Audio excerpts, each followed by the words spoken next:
Hi guys, welcome back to my channel, and if you read the title of this video, you kind of know what this video is going to be about.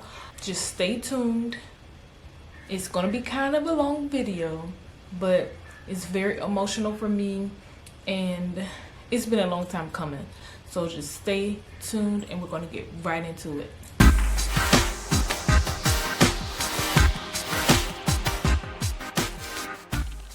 Okay.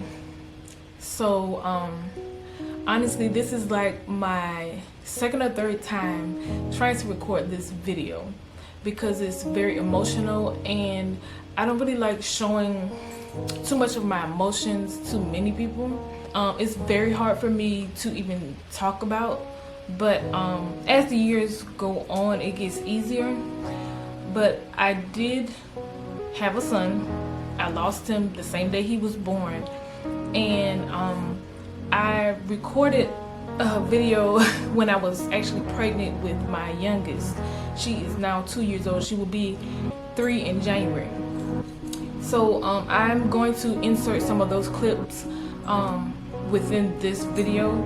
I want to include all of the information in the video so that whoever it may be going through the same thing or may have gone through a child loss or anything, that you can kind of get some inspiration from my story. I'm just gonna let you guys listen to my pre-recording from 2018, and hopefully you guys can get something from it. So we moved in the summer of 2015 from South Carolina to Virginia. My husband got a new job or whatever, and we were both excited, and we moved to come up here so he could work.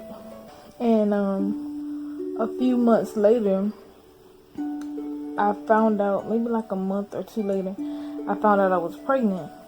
And so we were both happy, excited or whatever. We told Genesis, my 6-year-old now, but I think at the time she was like 4. We told her, and she was excited, everybody excited. So I scheduled an appointment at the health department here because we're brand new in Virginia. I don't know anything about anything. I don't know where the best doctors are or anything. So I just scheduled an appointment at the health department. And another reason why I chose the health department was because hospitals and like regular doctors, they cost a lot more. Although we had, good insurance, the insurance only covers so much of it. So you still have to pay a lot more. So the health department was like really cheap. So I just decided to go with the health department or whatever for my appointments. The health department doesn't have an actual ultrasound machine. They just have the Dopplers or whatever, the hear your baby heart or whatever, and they just check. The appointments really weren't really anything, just the baby heartbeat or whatever, because they don't have all the technology at the health department. So they scheduled, the health department scheduled an ultrasound to find out what I was having with the local hospital, the local women's health hospital here at VCU. So that appointment was scheduled like when I was like 19 weeks and 5 days, almost 20 weeks. So I was really excited about finding out what I was having, and I kept saying, I want a boy, because I have a little girl. I want to match boy and girl, whatever. So I wanted my pair. And so I didn't tell my husband about the appointment. He was at work. I didn't tell him because I wanted to surprise him, and tell him what we were having. And I had stuff all planned or whatever on how I was going to surprise him. I was going to wrap up, go buy either a pink outfit or a blue outfit and wrap it and let him open it or whatever. to let him know what we was having. So, I was excited or whatever. And went to the appointment for my ultrasound. And this was my first ultrasound my entire pregnancy. And so went to it, and she was like, yeah, it's a boy. And I was so excited when she said that. She was like, yeah, it's a boy, it's a boy. And I was like, yes, because I wanted a boy. And then I could tell something was wrong, because she didn't it was almost like, because she was a tech, she couldn't really tell me something was wrong. Because after she said it was a boy, she was like, oh, making sort of noises or whatever. And I was like, what's wrong? What happened? She didn't really say anything. She was like, just hold a minute, I'm gonna come right back. And she came back with a doctor. And I was like, okay, something ain't right. You need to tell me what's going on. So the doctor was like, okay, we have a problem. And I was like, what kind of problem? And she was like, your cervix is really short. And at this point in time, I'm like, okay, what does that mean? What does that mean for me? What does that mean for the baby? And she was like, okay, let me explain. So your cervix is supposed to be 4 to 5 centimeters during this time of pregnancy, or even when you're not pregnant, your cervix is 4 to 5 centimeters. So at this point, my cervix, I think, was almost non-existent. And I was only 20, well, not even 20 weeks yet. And this is what holds the baby in, your cervix. So my cervix was almost non-existent. So, and she told me my bag of waters, the amniotic fluid or whatever that was holding the baby in, was about to burst at 20 weeks. And at this point,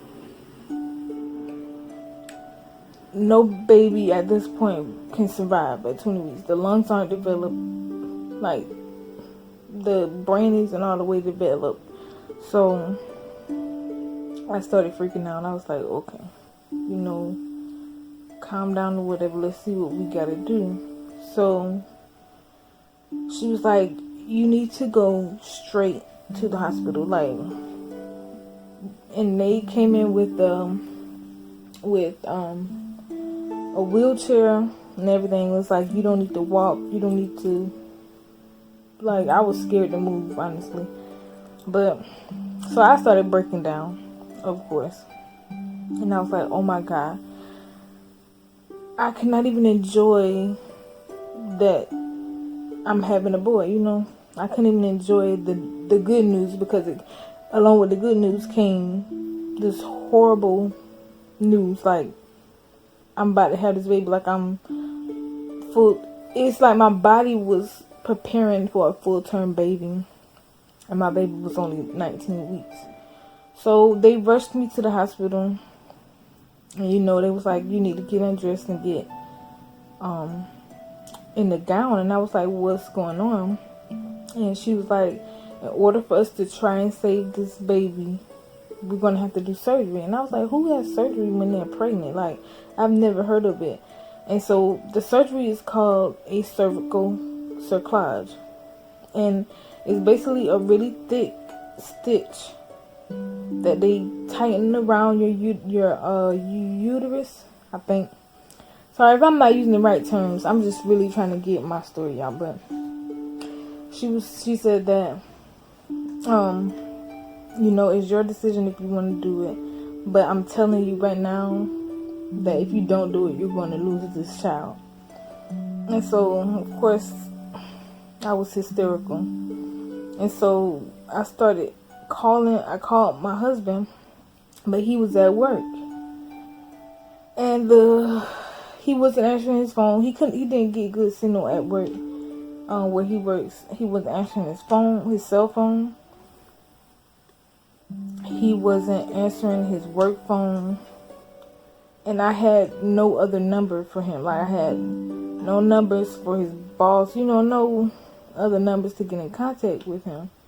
So that made me freak out even more, because they were trying to rush me back here for this surgery, and I was going to be there by myself. And so I called my mom, crying, hysterical. Like, when I just think about it,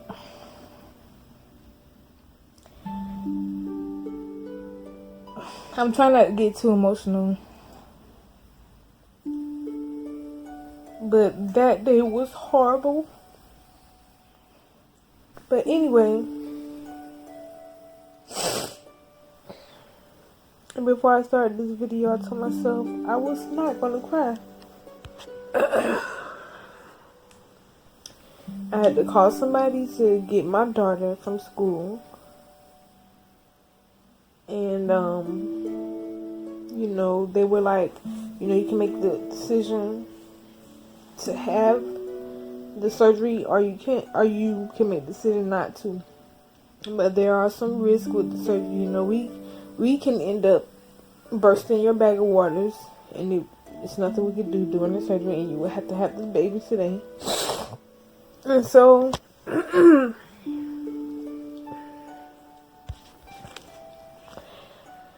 me and my husband made the decision to go ahead and have the surgery. So, had the surgery. Surgery went well or whatever.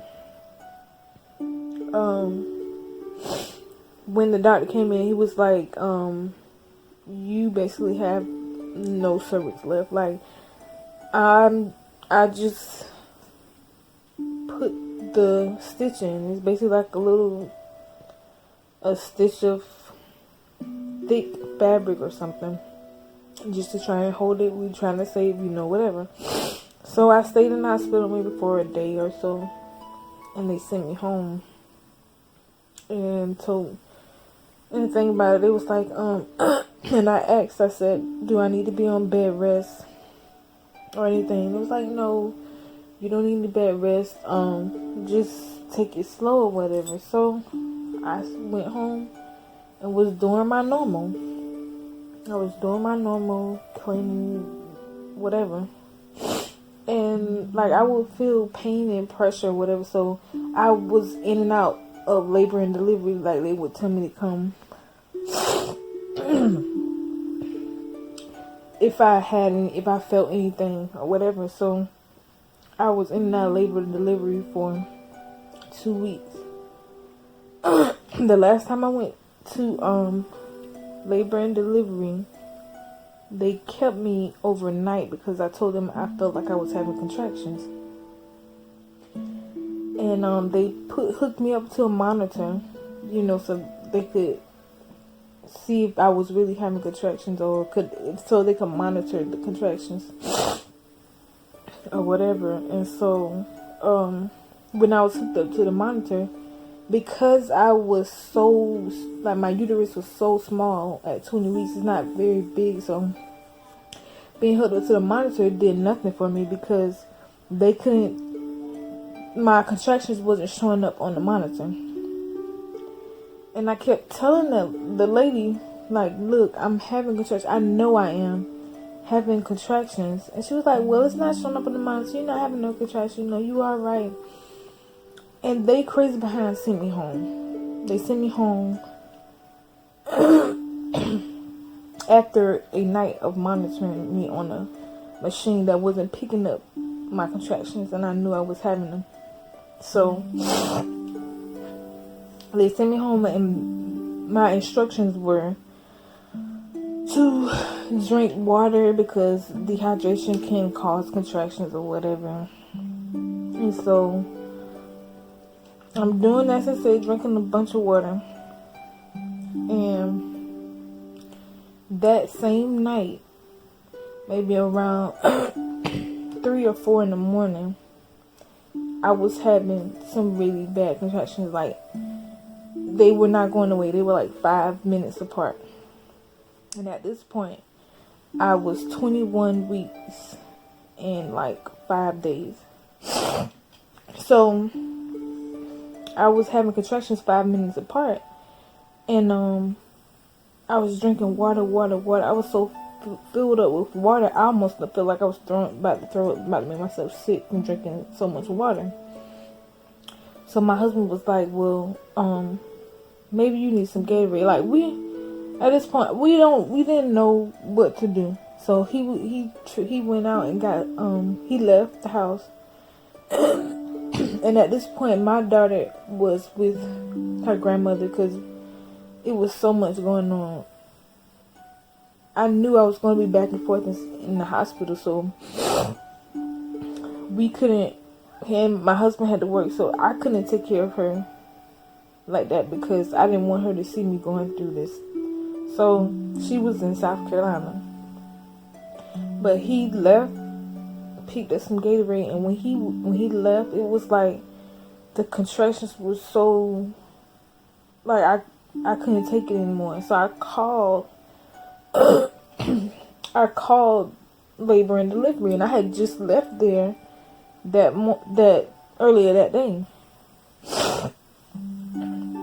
So I called them and spoke to the same nurse that I was with, the same doctors that I was with earlier.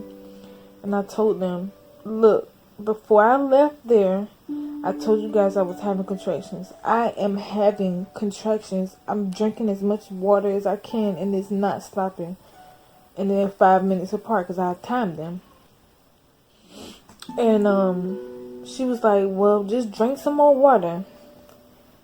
Like, y'all don't understand how frustrated I was with those people. Drink water? Really? So anyway, I was like, okay. So I hung up the phone, drinking more water. It got so bad I went to the bathroom because when I stood up, it felt like I was going to pee myself. Like I couldn't control what was about to happen. So I went to the bathroom and my husband followed. He finally came back with Gatorade or whatever, and of course I didn't even drink it. But we were sitting in there and I was like, I think I have to go to the bathroom. Like I was sitting on the top of the toilet. The toilet seat was down. And I was sitting on the top of the toilet and I was like, it feels like I'm peeing, but I can't control it. And he was like, it's alright, whatever, it's alright. We just gotta make sure, everything's alright. And so I stood up to lift the toilet seat up to try and pee because it felt like I was peeing. And just like water just was coming. It was just flowing. And I was like, oh my God, my water broke. Like at that point, it was so many emotions. Because when you're pregnant, like, and your water breaks, it's like, oh my God, I'm finna have my baby. Like, I'm so excited. But then it's like, dang, I'm finna have my baby and I'm only like 21 weeks. So, excitement mixed with confusion, mixed with scared, mixed, like,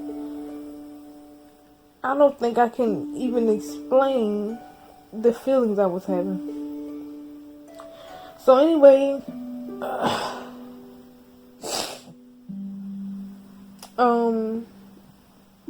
we got ready, rushed to the hospital. I was still in pajamas and we was flying down the highway. It was like 5:30, maybe 5 o'clock in the morning, and we was going to the hospital because I had no other choice. My water broke. I called the labor and delivery back, and I told her, I said, my water broke. There's me drinking water was not going to fix none of this, and y'all sent me home today, and I told you guys that I was having contractions. Anyway, went to the hospital. I texted my mom on the way. My water broke. It's not looking good. Whatever. So we got to labor and delivery, and they said there's nothing they can do. Like, They gave me some medicine to calm down because I was freaking out. Like, I was freaking out. So they gave me some medicine or something to calm down, but I could still feel the contractions. And they put me in the room and was like, you're gonna have this baby today. It's nothing we can do. And at this point, we do not try and save fetuses this young, because they either don't have the technology or the medicine or whatever. And I was praying to make it to 24 weeks, because when I first found out everything that was going on, because at 24 weeks you can get a steroid shot. It's not like a regular steroid shot, like for muscles or anything, but it's a series of 2 shots where you get one in your one butt cheek and one in the other butt cheek, and it's to help progress your baby's lungs, so that if you do have your child early, their lungs will be further progressed along than a 24-week baby. Like, I think it's like it'll progress it maybe 2 or 3 weeks. So, you know, he would have had a chance of survival. So we were praying to make it to 24 weeks at the least, just so I could get the shots. But it didn't happen. So I ended up having him on November 15th, 2015 at 12:15 p.m. And like, the whole experience, I would never ever wish this experience on anybody ever. Like, I have no words to explain how it feels. I have been avoiding doing this video for a long time,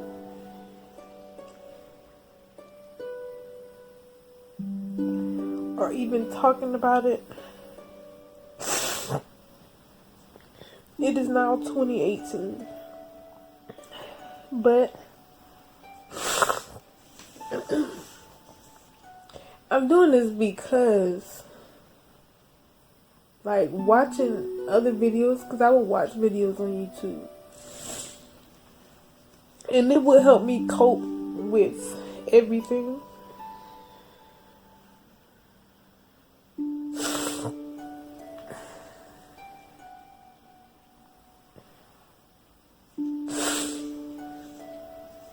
And another reason why I didn't want to do the video or even tell anybody about my story is because I don't like people in my business. I don't like people judging me, like whether they thought I did something wrong during the pregnancy or whatever, or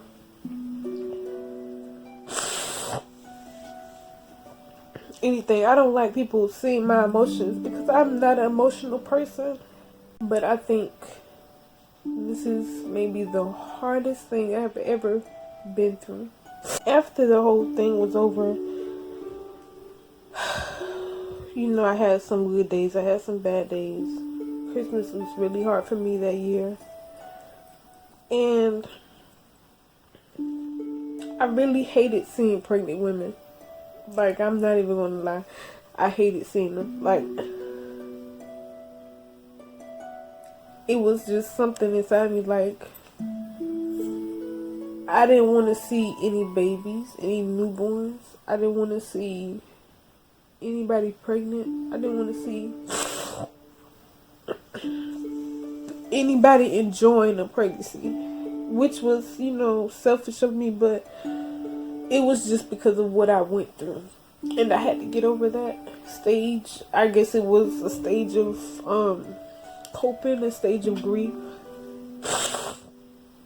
And the people at the hospital wanted to put me on depression medication. That wasn't happening. And I know I sound like whatever to whoever, but I really don't care. I know me. and I was not taking any depression medication. So I told them no. And, you know, they tried to get me to join a group of women who lost their kids or whatever. And I don't want to, like, anybody who knows me knows me. And I'm not finna sit in a room with other women crying and stuff. Like, no. Like, wow. We having a pity party in here is basically what that was going to feel like to me. So, I don't do pity parties, so I'm going to deal with my grief the way I deal with it. It was a very hard experience for me. But for me to be able to do a video about it is a big step for me. And who knows if I'm actually post a video. Because I got to watch it first to see how ugly I look crying. But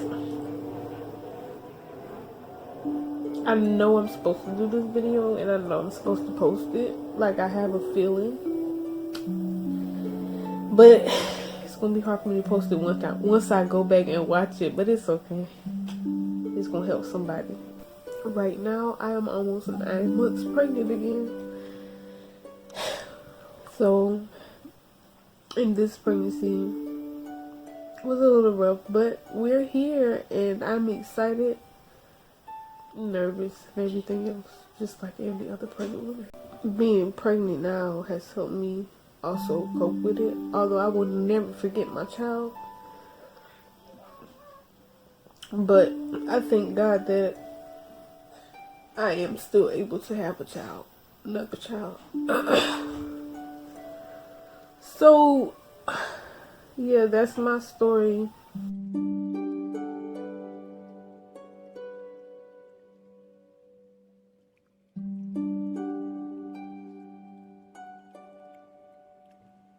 It has now been 5 years since this whole thing transpired. Even though in the recording from 2018, I still had some, you know, pent up feelings because I think my mind has changed since then. I do think that if I joined a women's group or something, it may have helped me a little more, as well as have helped the other women going through the same thing. But at that time I was still feeling, you know, very emotional. So I was speaking off of emotion and not really off of wisdom or understanding. So once everything transpired, the next day I actually got to stay at the hospital. I held him, they wrapped him up and they put a little hat on him and everything, and I held him. I really never felt anything like that in my life before. But at that time I did not want to take any face pictures of him. There was nothing wrong with him or anything. It was just his lungs. It's just I was in total shock. But now today I really wish that I did take some photos of him. But the hospital, they took a few pictures, which I'm really thankful for now. But when I opened the box, you know, back then, it was really detrimental to me. But today I am thankful for these pictures because it makes it more real, you know, because I didn't get to spend as much time with him. But it just makes me know that I'm not crazy, that I didn't imagine this pregnancy. I just wanted to make this video just to help somebody else who's going through, just to know that you can make it through as well. It took a lot for me to get through this. If you are going through something right at this moment, with losing a child or fear of losing a child, maybe you're going through the cervical cerclage, or you know, you wanting to have some insight on what's for the future, I want to just say it will get better. It will. And if you are, you know, hoping for the best and you still hanging on, and you have had the cervical cerclage surgery, it's possible, because I had to have it with my 2-year-old. and she's here today breathing, excited, and the most energetic little girl that I've ever seen. So it is possible even after a miscarriage. So, and if you want to continue to watch my videos, I will be putting more videos up about this subject on my rainbow baby, and it'll probably be sometime around her birthday when I post a video on all of what happened with that. But I just want you to stay encouraged and know that it will get better. And I also would like to say that, you know, there are women out here that do not express or have not even told people that they have had a miscarriage or anything. Some people don't know how to express those things to other people. So it's okay. I just want you to know that you're not by yourself, and that, you know, it's common, but it's not commonly talked about. So just be encouraged. If you stayed for this entire video, I would like to really thank you, and I appreciate you. And please like and subscribe, and I will see you guys in my next video.